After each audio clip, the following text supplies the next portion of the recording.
Good everyone. In this YouTube video, we are going to discuss the continuation of urinology under the subtitle of Whatever is bound on heaven shall be whatever shall bound on earth shall be bound in heaven. Today, this is the continuation of the Lord's call and the Lord's response for the Christians that is already in the ministry for a long time. Yung mga naglilingkod sa Diyos sa mahabang panahon. This is a video until Friday. So, isa pang meeting after this one. Isa pang session after this one. So, pag-usapan natin ang isa sa matinding kalaban ng mga matagal na naglilingkod ay ang salitang tukso. Meron pa nga tukso na kanta na para dyan sa tukso. O tukso, layuan mo ako. So the tukso is all about the contextualization of a third party in which is, sabi ni Lord, yes, may mga matatagal nang naglilingkod sa Diyos ang natutukso sa third party. Hindi lang sa third party, natutokso sa pera, natutokso sa mga bisyo, natutokso mamuhay ng naaayon sa mundo, at marami pang iba. This video is all about the Lord's convincing of the people to continue to walk in godly ways. This is a video of warning for those people that will turn back to the world. We must continue deviating because sabi ni Lord, it is worth it. Because at the end of everything, your reward shall be abundant. Sinusubukan lang alisin ng diablo, but no, do not be tempted to turn back just because of ephemeral pleasures. Let's pray. Father God, nagpapasalamat ako sa araw na ibinigay po sa amin, Lord.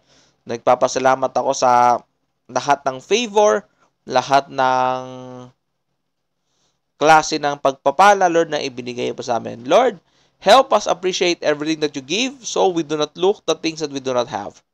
Salamat po, Lord. Be our speaker. Be our guide in everything that we do, Lord. We do please you and we do understand what you want to say. Salamat po, Panginoon. Demarcate us from false interpretation of scriptures. Deviate us from all those people and or preachers that will preach the wrong gospel that will turn your heart. Turn and torn your heart. Salamat po, Lord. In Jesus' name we pray, our Lord. Amen. Tukso. Sabi ni Lord, maraming mga matatagal na Kristiyano ang napupunta sa impyerno dahil sa tukso. Karamihan sa mga may malalaki ng bahay at may mga marami ng lugar ay nalulungkot ang anghelan at Diyos at kasi walang nakatira.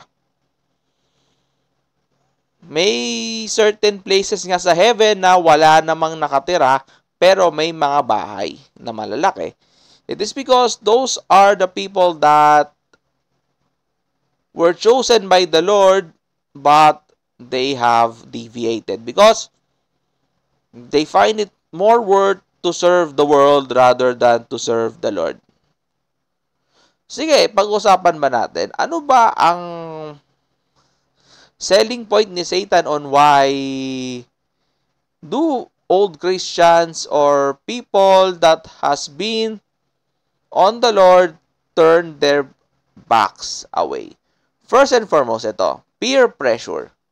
Marketing by the devil. Ito sasabihin kasi ng diablo ito, pag tumalikod kayo, pagka ito yung gagawin nyo, you will receive instant reward.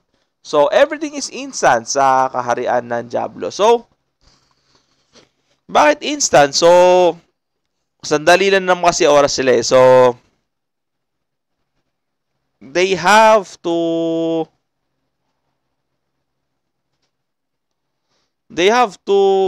hurry up. So, kailangan nilang magmadali kasi their judgment is coming. Uhusgahan na sila eh. Ayun. Pagka hindi sila nang madali ay sila lang ang ikakadena. Like I said, patapos na ang impyerno na pupuntahan nila. It's a no man's land. So, it is already sealed away from the new heaven and the new earth. So, sa mga nag-iisip baka may makakita, wala, una sa lahat, nakakadena silang lahat. Walang makakalabas doon. So, una sa lahat, nakakadena sila, they have no means to escape. Pangalawa, if meron mang malapit, wala talagang makaka-open ng door. So, peer pressure is one kasi feeling kasi ng mga kasi ganun talaga eh. I mean, they will be lost. They will be isolated because that is what will Satan do. I-isolate talaga nila ang mga Kristiyano na ay hindi out ka sa uso. Eto kami, uso ka. Eh, sabi ni Lord, huwag ka sumunod dun. Pag namatay din naman yung mga social climber, pag namatay din naman yung mga mahilig sa trend, naku. May mga, yung mga tao sumusunod sa trending. May lugar din sila sa impyerno sa totoo na sabi ni Lord. Yung tipong, di ba, they want the crowd, they want to be with the crowd. Naku, this time, yung mga tao ngayon, papaligiran din sila ng demonyo. Ganun yun. So, depende kung gaano ka nakiuso, ganun din katindi yung mga ipapauso nilang mga parusa sa inyo. So, ganun yun. So, sabay-sabay kayo papaligiran ng mga demonyo at kayo ay tutuhugin sa impyerno. Ganon ang mga parusa sa mga mahilig lang makiuso sa mundong ito. At hindi nyo makikita ang Diyos. So, isa yun sa strategy, peer pressure. Pangalawa, is yung kahinaan nyo. Is yung certain na bagay na hindi nyo maisusuko sa Diyos, ayun, doon kayo pupunteryahin ng demonyo. Kaya nga, we have to surrender everything to the Lord. Kung may mga mahirap i-surrender, ay kailangan pa rin nating paglabanan ito kasi aantay naman tayo ng Diyos to the point that we can already surrender it totally. The Lord can wait. Bakit hindi niya i-exonerate na lang sa ganon? Because no, there are some things that you need to learn it by your own. So, you really have an idea on how it works. Kasi kung puro spoon feeding na ang ibibigay ng Lord ay walang mangyayari sa mga buhay natin. Ganun lang naman yun. Ganun lang naman ang mga bagay-bagay sa mundong ito. If you don't know, sabi nga, my people is destroyed because of lack of knowledge. Madalas sa mga addiction, they have no idea that they are already addicted into it, sabi ni Lord sa akin. Karamihan daw sa mga na-addict, sa mga babae, sa sugal, they don't know they're addicted into it already. That is it. Kaya nga, if you are aware that parang you're already into addiction, so that is wisdom. You have to do something about it. Alam mo na pala, dapat may gawin ka na or else, you're fooling yourself. So, what else could we consider about tukso? So, your vices. Kaya we have to surrender totally to the Lord. It's 183rd. It's not 179, 178, 179.9. It's 180-degree turn. Going back to the Lord. So, ganito,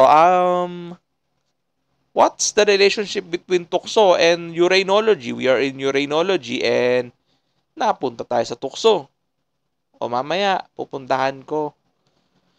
May mga villages, may mga places in heaven that there are a lot of houses, there are a lot of luxurious places that no one is inhabiting.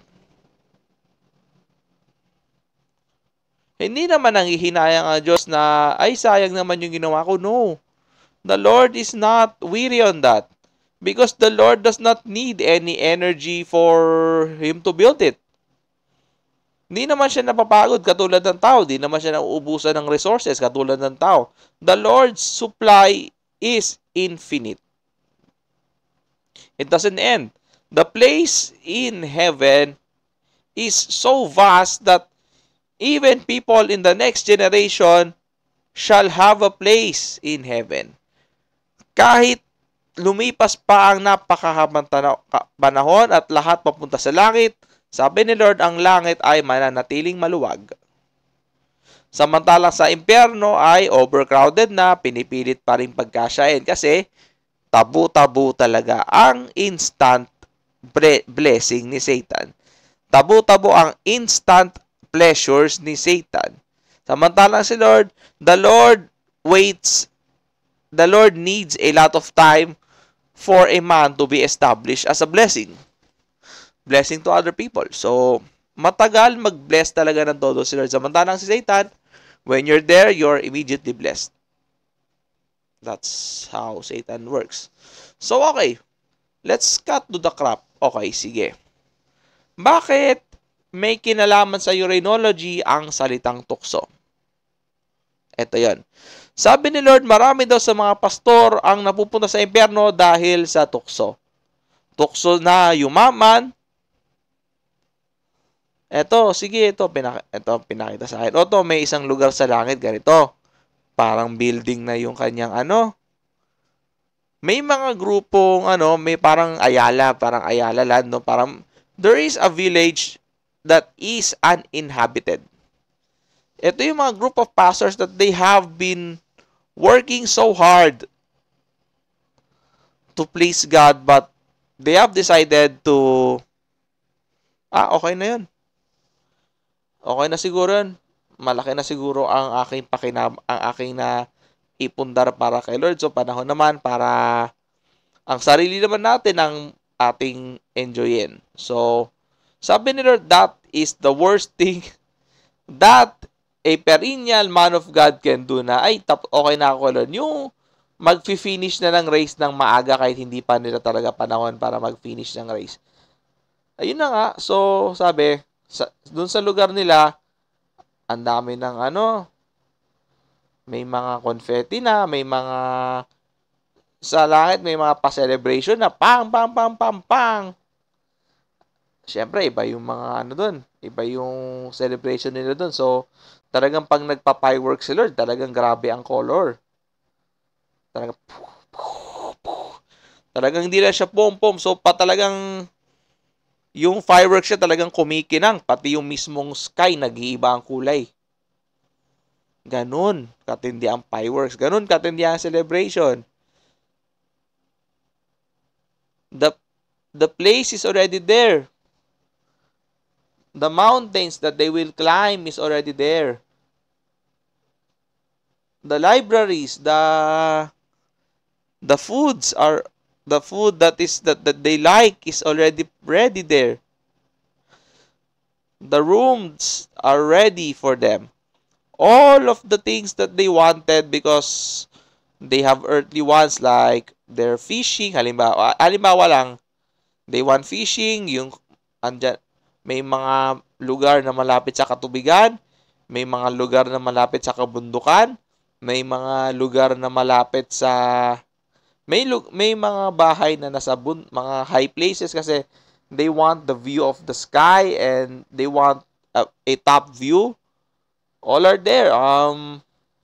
It is already inhabited by the cutest of animals. The birds are so cute that when they come, they will hum. They will hum that servant of the Lord. They will congratulate the servant of the Lord. Yung mga ibon are much more cuter than the birds that we know here. They're so majestic. Their wings, pag lumipad, umiilaw ang mga pakpak. See? And the roads. The roads are made of gold. Their houses are made from the finest stones made from the finest of minerals that nothing on earth shall be found. And it is powered by the Lord Himself. Their houses are made of jade, emerald, mas maganda pa nga sa ruby, diamond. Pag pinagsama mo yung kulay na yan, ganun kaningning ang kanilang kaharian. Yung iba pa nga, ang laki-laki na ng bahay to the point that it is already some of the buildings here in Manila. But it is inhabited. Because the servant of the Lord did not reach because of tukso. Alam niyo ba, si Lord nangihinayang kasi bakit ganon? Sabi sa ni Lord. Panandalian lang naman yung tukso na yan, yung kaharian mo nandito na. Eto kasi yon. Yung mga sabi ni Lord, sabi nga sa Psalm 116, the death of the saint is pleasing in the eyes of the Lord. Ang kamatayan ng talagang sumusunod sa Kanya ay Kanyang kaluwalhatian. Sobrang saya niya sa mga taong mamamatay na nang naglilingkod sa Kanya. Alam mo ba si Lord, sobrang pinagmamalaki niya ito. Even Satan's throne is dethroned by the death of a saint. When the Lord announces that one of the saints is in heaven already, it is a torment in Satan's ears. Not just Satan, but it is also a torment in every ears of the devil. Alam niyo bakit? Nawala na sila ng inhabitation sa langit eh. Samantalang yung taong yun, makakapiling na ulit nila ang Diyos. Alam niyo ba, yung may mga village, yung mga may malalaking bahay, they are much nearer in the center of centers, which is the Lord. Pag kasi ang lugar mo ay mas malapit sa kaluwalhatian ng Diyos, it means you are more deeper in service of the Lord. Hindi naman siya parang may favoritism. No, it is not about by favoritism. It is a merit of all of the hard work that that man did. It is just a fair assessment. The Lord is fair in His ways. So, in the same goes kung ano yung lugar mo sa langit, kung ano yung mga meron ka sa langit, is also merited according to what you do. Walang sisiyaan. It's no blaming to others. It is all about yourself.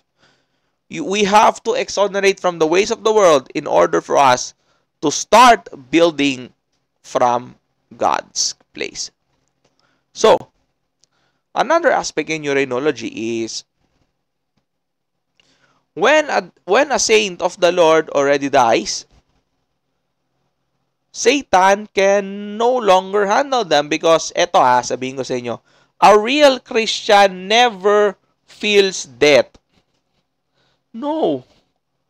Only those people who will go to hell shall experience death. Yung mahihirapan huminga, ang mga totoong ng Diyos, yung mga talagang, except yung mga last minute conversion at saka yung sinasabi ko may terminal disease, all people who serve the Lord righteously, who serve the Lord, yung talagang they given their lives to the Lord, they won't experience the pain of death. They will experience death, but the pain of death is no longer valid because a moments before death, their soul is already gone.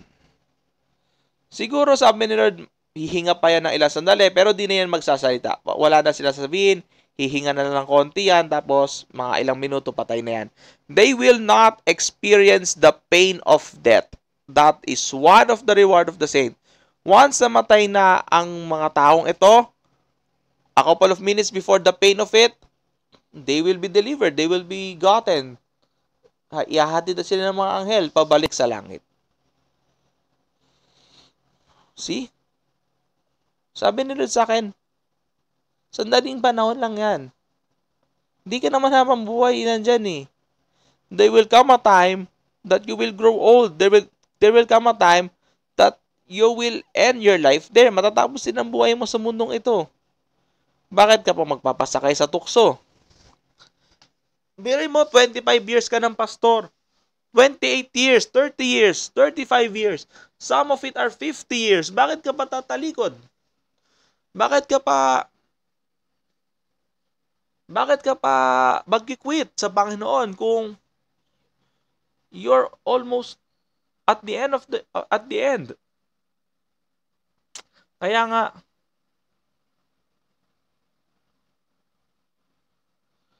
nga sabi ni Lord, bakit pa natin aaksayahin ang ating buhay? Bakit pa natin panghihinayangan ang mga bagay sa mundong ito kung hindi naman natin dadalhin sa langit? Bakit pa natin manghihinayangan ang mga bagay sa mundong ito kung darating naman pala ang panahon na mawawala din pala tayo? See? Yan ang sabi sa akin ni Lord. Think of it. Lahat naman ng pag-iipunan mo kung hindi naman iingatan ng Diyos, mawawala eh. Everything on earth is ephemeral. Lahat naman ng mga bagay sa mundong ito hindi naman talaga sa'yo. It is not really yours. It is just trusted to you by the Lord. But when the Lord said it is over, it is no longer yours, what we can do. What you can do as well. See? Sana pag-isipan natin to. Nawa we need to value everything that the Lord has promised to us.